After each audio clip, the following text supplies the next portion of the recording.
The last presentation of the day is me. So I'm gonna go ahead and share my screen, and I'm gonna start this timer. So give me one moment to get all this together.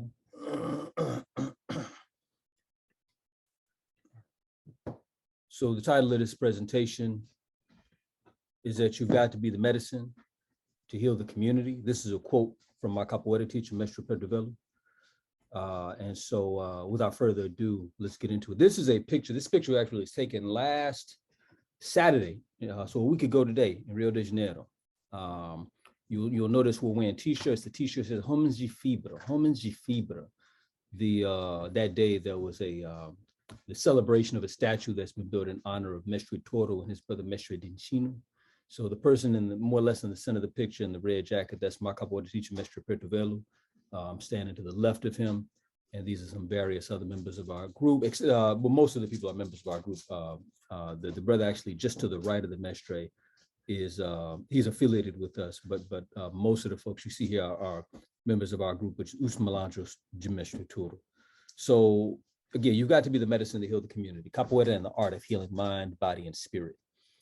Healing must be conceived as not only that which we use to negate the suffering of individuals, but also things in which we use to address our collective suffering. And I begin with that, and to some extent, it was partly inspired by our own reflections, but also something that Brother Greg Carr mentioned at the ASCAC conference earlier this year, where he talked about, he offered a critique of the wellness discourse. So there's this incessant discourse of wellness in our community and self-care. And of course, all these things are very valuable. Obviously, we should be concerned about our mental and emotional well-being. Obviously, we should do things which keep us in a state of optimal mental, physical, and emotional health.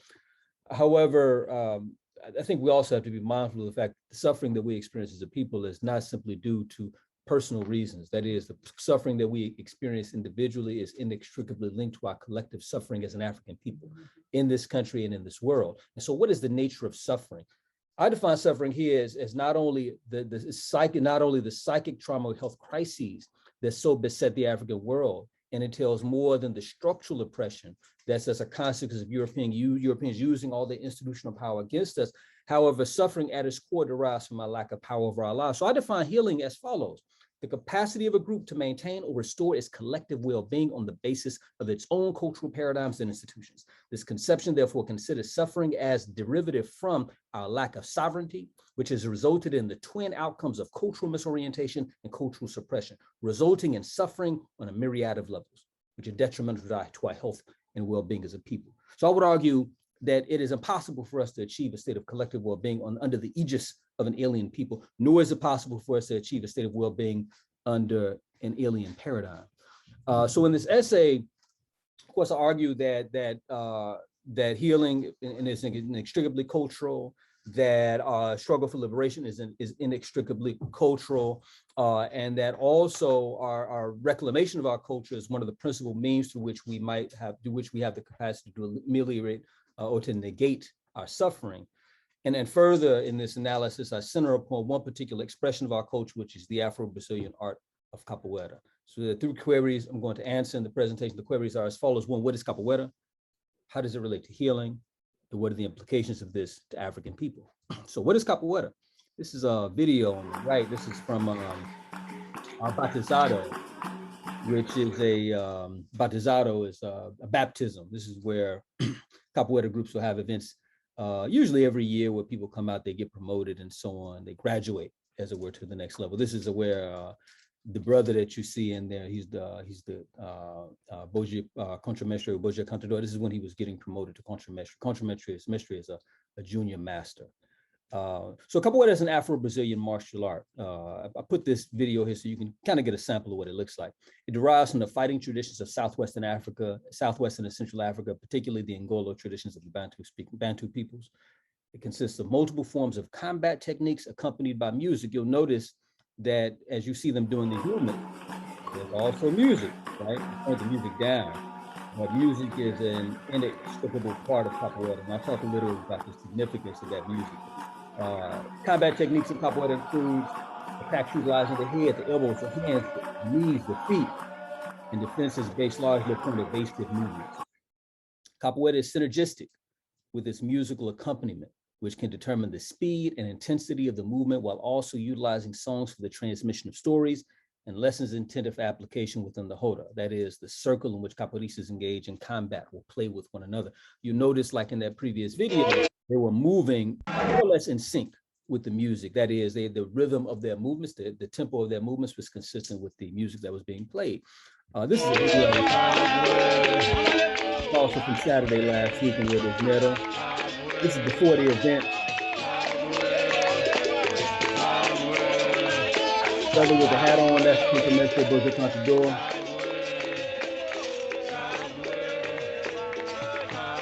Some of the melanges. I'm gonna keep moving. So let's talk about fighting arts. I argue that capoeira, like any fighting art, has differentiated levels of functioning. Capoeira, so I'm gonna first start off with the primary level of functioning. That is, what is the primary function of capoeira? Capoeira is a fighting art. Thus, its primary basis of functionality is the combative. This is despite the fact that you have an innumerable number of people who claim that capoeira is not a fighting art. I would suggest that they are mistaken. That is, as a combat art, it has a specialized set of tools, skills, and approaches which enable a practitioner to avoid or minimize harm when subject to attack while augmenting their capacity to effect harm against an aggressor. That's a fighting art. A capoeirista might achieve this by avoiding an attacker's blow while deploying strikes from any conceivable angle or through the execution of sweeps, trips, or takedowns. Additionally, various weapons are employed in the art. Traditional weapons that are part of capoeira are the stick, the machete, and the straight razor. This is from last week. This is a imitation of a stick fight dance that is a part of capoeira, of makulele. I'm going to dwell on this a little bit because interesting things happen in the course of this presentation.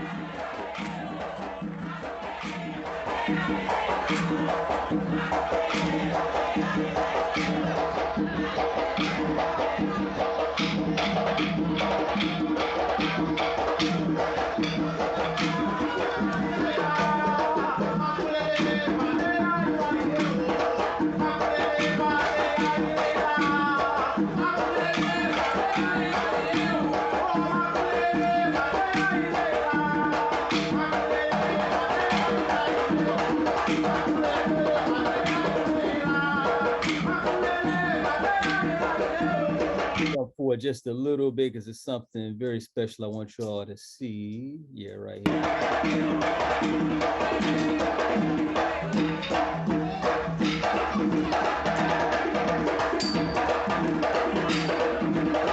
These brothers fighting with these machete, with Yoguzi Kakao, fighting machete. Machete is one of the traditional weapons of the art. So again, combat is the primary function of capoeira, as combat should be the primary function of any fighting art. Capoeira also has secondary functions. The secondary functions consist of a number of other elements of the art. Capoeira consists of other seemingly non-combative elements such as music, history, and philosophy. A capoeirista is expected to be knowledgeable, a capoeirista is a practitioner of capoeira, is expected to be knowledgeable of each of these aspects. With regard to music, this includes proficiency in playing the various instruments, the berimbau. This is a picture of me on the right, holding a berimbau. This is actually a berimbau Brother Obadile Kamba made for me back in the 2000s. There are other instruments such as the atabaki, the pandeiro, the agogo, the heku, and so on.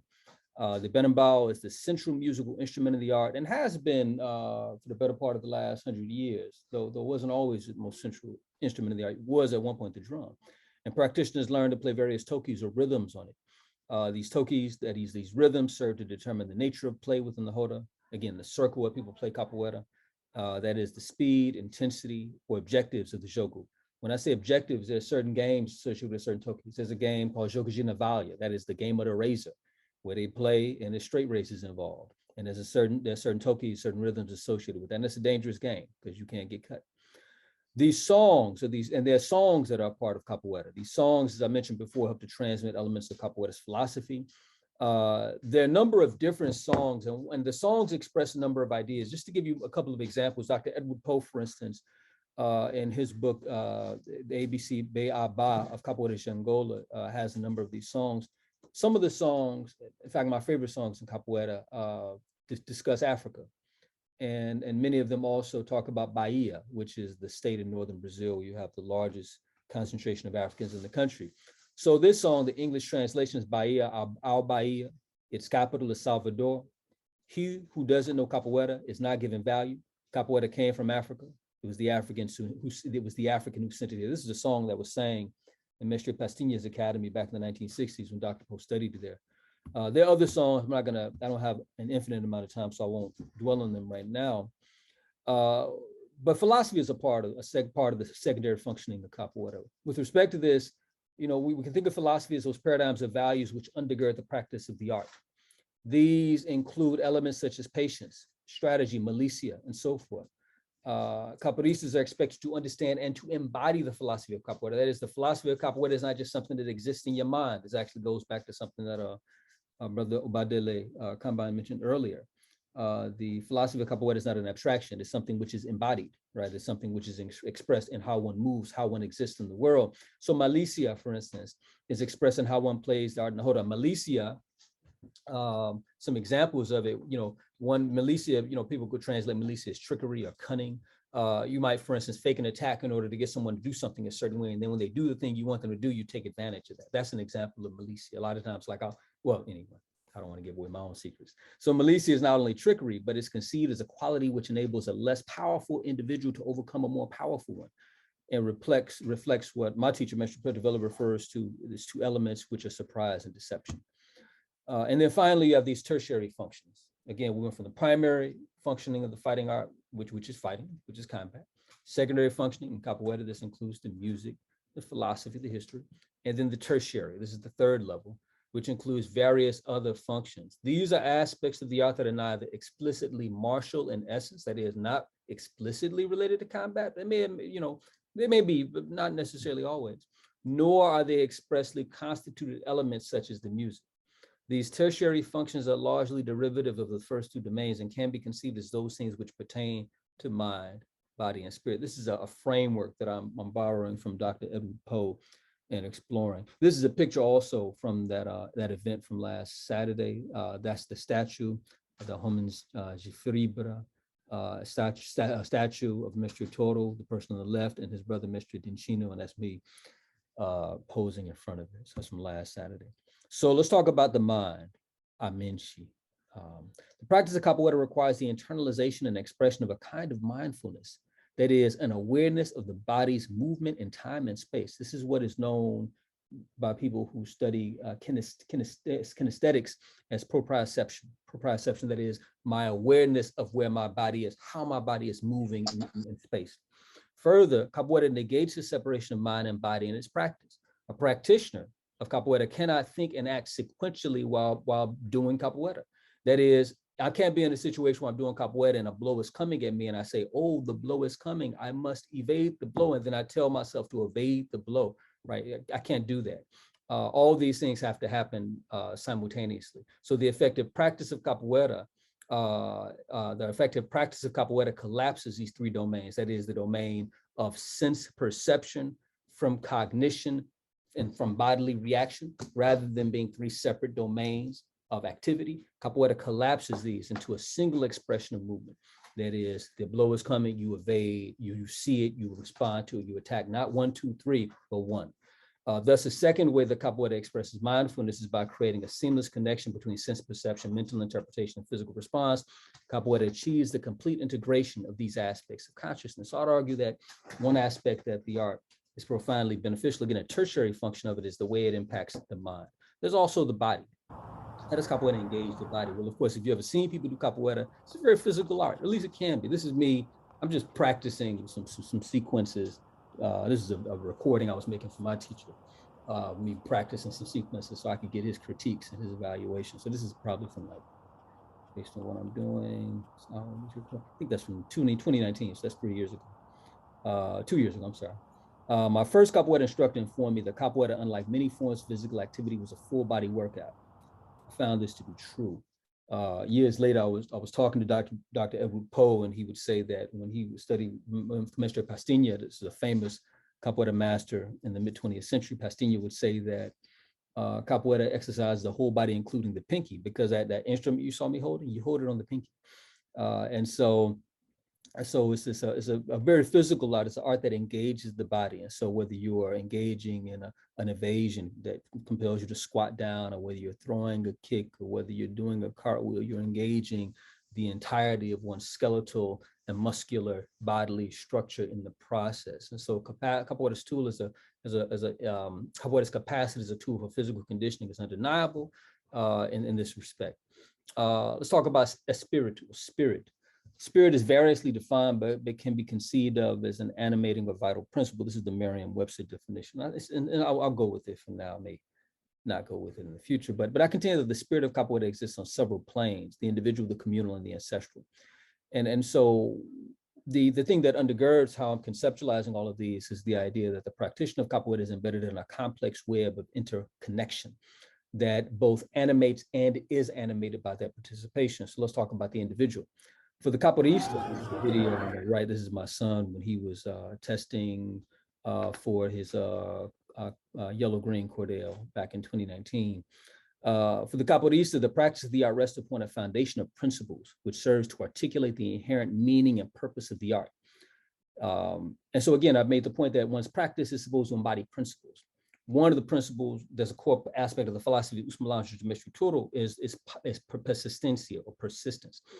Capoeira is not always easy. You know, all the stuff you see him doing at some point, he didn't know that stuff. He had to learn it, right? All the stuff you saw me doing at some point, I didn't know I had to learn it. You know, some of that stuff may have been more or less difficult to learn. In fact, mastery of Capoeira, just like mastery of anything, is quite demanding. Thus, to center persistence as a principle of practice means the negation of those conditions of mind and body that might otherwise compel you to quit or otherwise disengage from the art. Like I may say, oh, I'm so tired, oh, I'm so hungry, I just don't feel like it, you know.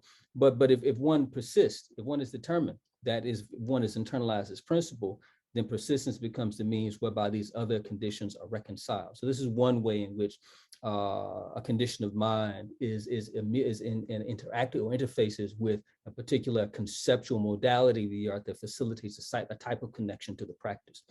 Capoeira is inherently social. So this is the communal plane. This is a picture on the right. This is from the 2019 Batisada. That's the last one we had. We didn't have one last year because of COVID, nor one this year also because of COVID. But this is the group and various people from the group, not the whole group, but you know, from different cities. So Capoeira is when I say Capoeira is inherently social, what I mean is that it's a mode of practice. Its mode of practice is within groups, typically the Capoeira group, and the Roda, that is the circle where it's played, and its method of transmission are from teacher to student, or mestre, that is master, to disciple, that is student, all of which, or disciple, all of which rest upon the foundation of community. While one can practice Capoeira movements alone, the development of certain capacities, such as proper timing, requires the presence of another. While one can practice the music in isolation, the development of one's sense of harmony and rhythm, especially polyrhythm, requires the presence of others. That is, I can play my berimbau all day long and it can be exquisite, but somebody else can come and play their berimbau next to me and I don't know how to harmonize with them. Or they could play the drum, the atubaki next to me, and it's just not working. That's that polyrhythm, right? These are things that, so the point is that there are certain elements of the art, certain capacities that cannot be developed in isolation. They have to be developed in tandem with other people. Hence, there's a communal dimension of the art. And then finally, we deal with, another aspect, one more thing about the communal plane. While one can train Capoeira on their own and doubtlessly learn and discover many things, all of us have what I refer to as an epistemic horizon.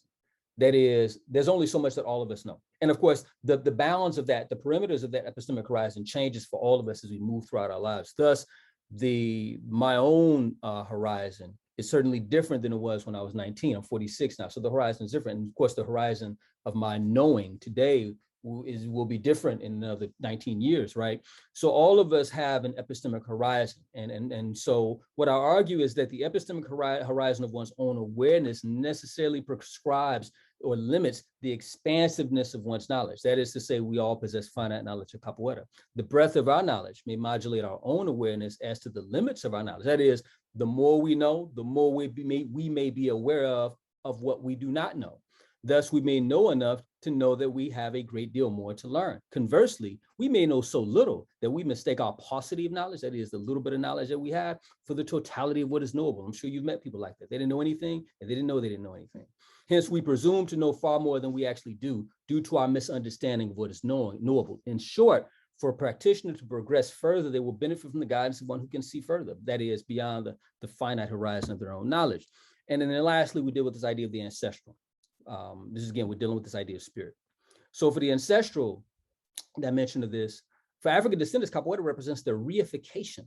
That is the actualization of the ancestral resistance tradition via the embodied practice of Capoeira as an art of war. They're not doing kung fu. They're not doing jujitsu. They're not doing hapkido. Again, those are great martial arts, but none of them reflect the African tradition of resistance to oppression in the world. Thus, it is not without significance that capoeira groups adopt names like Liberdade, Quilombo, Zumbi, Besouro as reference to the Afro-Brazilian resistance tradition. These terms express a conceptual alignment between capoeira as a martial art and the resistance traditions of African people. As such, the art reflects an ancestral connection, acts as an anchor of historical memory, and serves to articulate the meaning of capoeira practice as an act of resistance. Lastly, you've got to be the medicine to heal the community. I want to revisit these ideas of mind, body, and spirit, but I want to augment them a bit relative to the situation of African people. One of my colleagues, a brother in Chicago named Baba Osei, always says that we have to put things in a wartime perspective because African people are at war. What Baba Hannibal would say is that we are at war and we are losing. And so we must free the land. So we must win the war and free the land, he would go on to say. So let's talk about the mind. One of the things that I argue is that capoeira is a vehicle of re-Africanization. Why is re-Africanization necessary? Because people's consciousness is colonized by the paradigms of their enemies, will not struggle against their enemy to be free, nor will their conceptions of what freedom necessitates be clear. They will be muddled. They will be distorted on the basis of their enemy's domination. The body, capoeira is a tool of physical conditioning. Of course, I'm sure all of you all know that our community is awash with a myriad of health crises. Capoeira is also certainly a good mechanism for physical fitness. I can say more about that, but I'll leave it at that for now. And then finally, spirit. With respect to those three planes, the individual, communal, and ancestral, capoeira is a form of cultural reclamation. Not only does it restore our moorings to African traditions, but it also illustrates the connections between those traditions and our struggle for freedom. And this has been a recurring theme, I think, throughout many of the presentations, that our culture is a basis of our struggle for liberation. It's not an abstraction. There's no separation. Our culture inherently is a vehicle for resistance. The communal plane, capoeira can serve as an effective anchor around which a more expansive process of healing, that is re-Africanization, might cohere, that is, might take form. One compelling example of this is the work of one master, a capoeira master, to create a quilombo, an independent community organized around the practice of capoeira and agriculture. There are a number of, I consider, flaws with this project, mainly the involvement of non-Africans, but it's a compelling model, one that should be emulated. And then finally, the ancestral plane. As the previous example suggests, capoeira reflects the logic of the quilombola, that is the logic of the maroon, the one who seeks to restore the African way on the basis of African sovereignty. Hence the expression of the art as an art, hence this expression as an art of resistance necessarily implies its function as an idiom of sovereignty, of course, an idiom that we have to intentionally invoke. So I'm going to stop there. I'm going to say Asante Sana to you. This picture on the right, this is also from last Saturday. That's me on the left, my teacher, Mestre Pertuvello, in the middle, and his teacher, Mestre Toro, on the right. So if you want to get in contact with me, there's my website. Interested in learning capoeira from me and you're in the Chicago area, that's our website. If you're interested in learning capoeira and you're not in the Chicago area, we have folks in Austin, Texas, Dallas, Texas, Atlanta, Georgia, Los Angeles, California, and San Diego, and online. And that's my email address, Asante Sana. I think we got about 7 minutes for Q&A if I timed this right.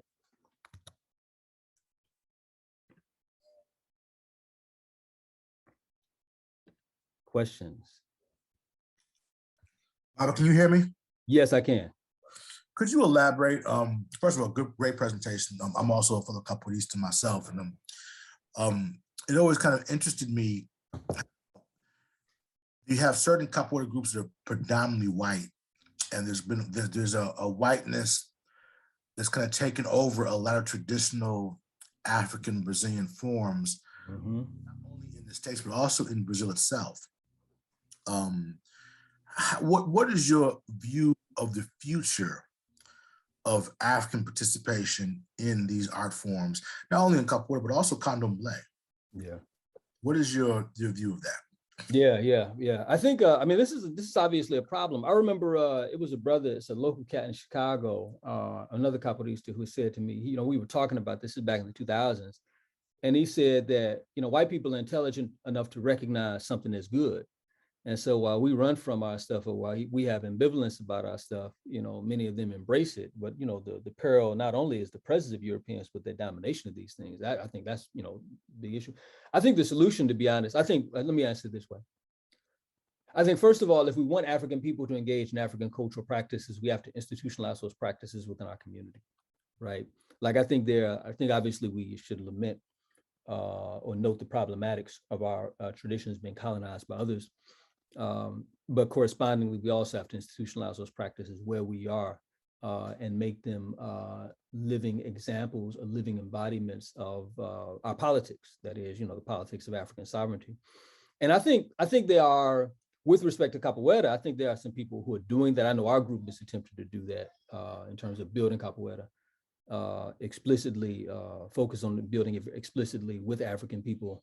My teacher in particular focused on engaging in it or presenting it as a mechanism of re-Africanization. So I think that's part of the challenge. And I think the key is to maximize the visibility of that work, whether it's, presenting it through festivals, presenting it and embedding it in a number of ways. Like one of the things, and part of the reason why I started thinking about this, like I think one of the challenges is, like, for many people, I think one, that they don't see capoeira as a martial art, or there are others who they see it as a martial art, but they say that ambivalent to it, and they see it only as a martial art. And so for me, the question becomes, how can we really capoeira, how can I make the art relevant across a whole range of issues which exist in our community? So get in shape, we need to get in shape, do capoeira. We need to defend yourself, learn capoeira. We need to deal with issues of the need to build and cultivate and nurture community. We can do that through the medium of capoeira. So this idea of conceptualizing as broadly as possible the various elements of this art and their implications to the problems that we face in our community, I think is a way to think about this. And I would argue the same issue of candomblé and any other cultural practice that we have. I think that we have to think about these things expansively. So I think on one level, there's a need to think expansively about our traditions. I think on the other level, there's a need to institutionalize those traditions. And of course, all of this is undergirded by this idea that we are clear about what it is that we're doing. That is, we're not just doing it because it's fun, because we want to be different, because it's novel, because it's fashionable, but we're doing this because we need to free ourselves, and we can only free ourselves on the basis of our own cultural paradigm. Brother Badley, I see your hand up. Yes, Kamau, Dwa, Black Powerful presentation, very well thought out. My question is something that I've kind of grappled with over the years, especially being here in Ghana, and that's around the re-Africanization piece. And, one thing that I've started doing, and I think you're aware of this, is to remove all the crackified elements. So the Portuguese, I've seen the Portuguese language in and of itself as, colonization embedded within what is supposed to be a decolonizing tool in many ways. So we started singing exclusively in Chi and Yoruba and Wolof and things of that nature. And then, so just various things like that. So specifically linguistically, you mentioned re-Africanization. Have you or your mestre or anyone actually dealt with that issue? And then the other thing is about the sovereignty, if you could speak to that, because I was actually earlier today thinking about doing a presentation on sovereignty, because I find that this is a very, this term has a lot of currency, as though that's perhaps the end goal. And when I look at, Nana Maurice Bishop, sovereign in Grenada, when I look at,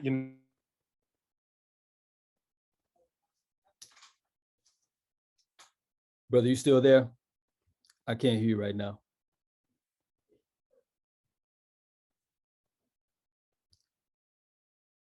So hopefully his audio comes back in. I'm going to start with, there you go. Go ahead, brother. What'd you say? Yeah, I was saying, I wonder the degree is perhaps our end goal, as I've heard people, not necessarily you, but I've heard people say that in the context of, we see all these places that had or supposedly had something called sovereignty, and sovereignty meant absolutely nothing. Even amongst Amu, sovereignty means nothing, because look at Gaddafi, look at Saddam Hussein. So yeah, one, the re-Africanization, and especially the de-whitenization, the de-crackerization of capoeira, and then your thoughts on the sovereignty discussion, because I hear that a lot these days. Yeah, I really appreciate that. So with the first question with respect to language, yeah, I don't know, within our group, I'd have to think about that. I know I've seen, like in, well, no, let me say this. Like in our group, in terms of the language piece, one very interesting thing that's been going on, this has been fascinating to me to observe. I've noticed the kids at the Mestre's Academy, my teacher's academy, Whereas like when I first started studying with him, the kids, when they would do exercises, push-ups mainly, they would count in Portuguese. But I've noticed this interesting transition to Kiswahili over the last 4 or 5 months. And apparently a number of the kids go to, I guess they go to an African Center school out there on the West Coast.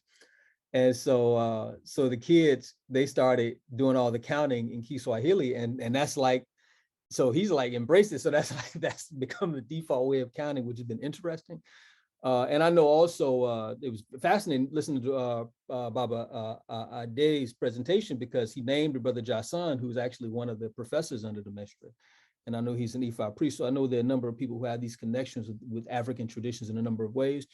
But beyond that, I'm not sure. I do know it's interesting, because I think what you raised has some resonance with a number of capoeiristas. Back in 2008, I hosted several brothers in St. Louis from another capoeira group, Adigoncifo Capoeira Angola, from the Bay Area.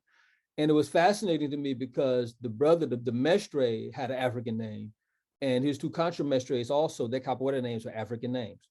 And so I thought that was very interesting. And I thought that was I think that was indicative of the direction that we need to go in, because I agree with what you're saying. We have to embrace those things which are ours as anchors in a type of African paradigm.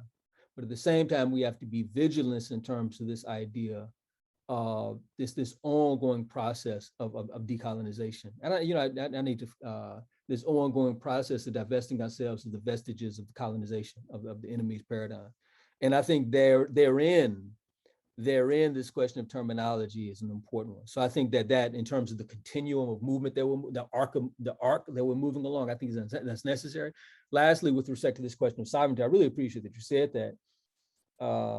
I've been trying to track this down for the last couple of years, because I thought I read something in Cheikh Anta Diop's work where he critiqued where he used the term micro-nationalism, or at least was used in the translation of one of his texts. But I haven't been able to find it, so I think I may simply have misremembered where I saw it. And it may have been Kwame Nkrumah, now that I think about it. But of course, and I'll make this quick because we're at time. The idea that gains traction, of course, in our community in the mid-20th century, when I say our community, I mean globally among African people, that we could defend, that we could liberate ourselves from the enemy, and that we could establish these independent nation states, and that this would suffice, I think is very limited.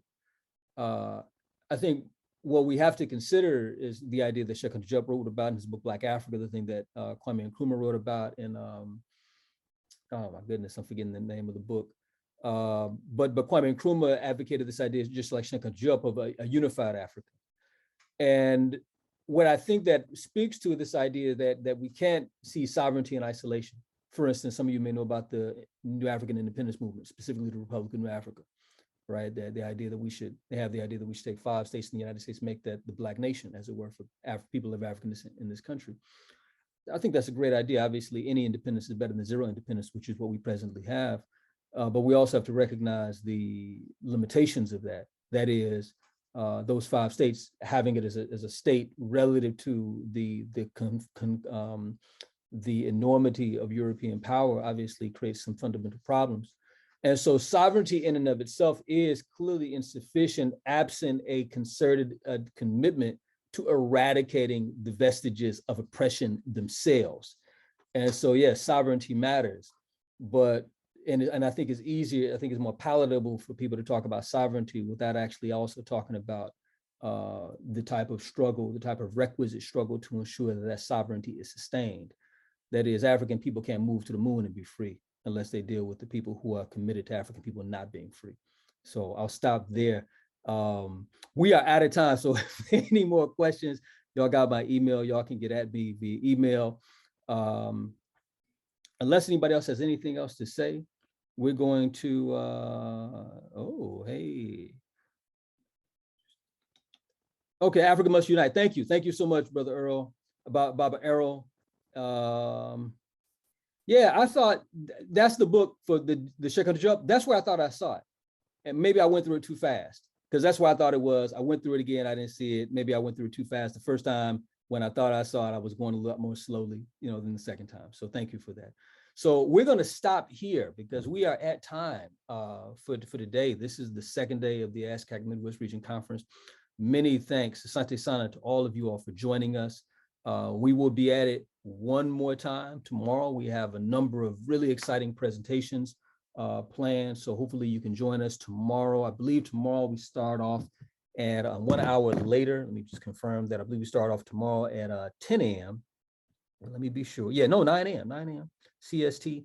We're gonna have a tribute to Kamau Rashid, who recently became an ancestor first.